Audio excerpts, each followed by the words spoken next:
ស្រឡាញ់ចែស្រឡាញ់ចែលក់កាហ្វេស្រឡាញ់ម្លេះទេស្រឡាញ់ចែពេញបេះដូងថាខ្នាញ់អើយខ្នាញ់ទៅទិញកាហ្វេម្ដ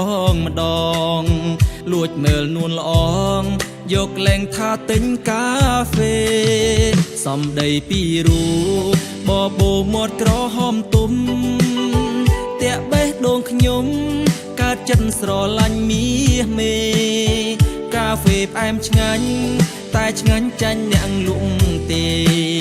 សូមផ្ញើក្តីស្នេហ៍នឹងចែលក់កាហ្វេហើយខ្ញុំញៀនខ្លាំងណាស់ញៀនណាស់ខ្វះមិនបានទេញៀនទាំងកាហ្វេញៀនទាំងស្នេហ៍អ្នកលក់ហើយដឹងខ្លួនដែរអីមានអ្នកស្រឡាញ់ត្រានត្រើយ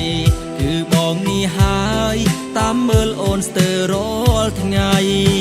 ពីមុនឆ្ងល់ថាស្គរតិចម្ដេចក៏ផ្អែមម្លេះតាមពិតស្គរនេះកើតចេញពីសម្រស់ថ្លៃអ្នកលក់កាហ្វេបងសុំចប់ជាប់និស័យស្ម័គ្រខ្លួនធ្វើប្តីអ្នកលក់កាហ្វេហើ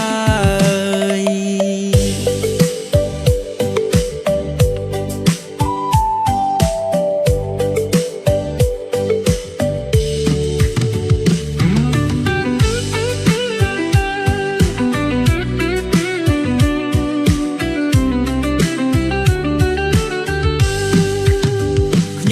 ខ្លាំងណាស់ញៀនណាស់ខ្វះមិនបានទេ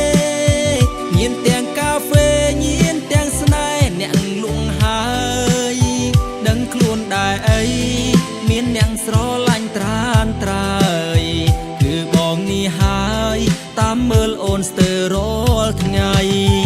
ពីមុនឆ្ងល់ថាស្គរតិចម្ដេចក៏ផ្អែមម្លេះតាមពិតស្គរនេះកើតចេញពីសម្រស់ថ្លៃ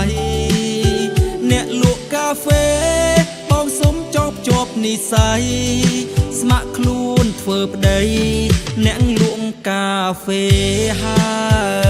យ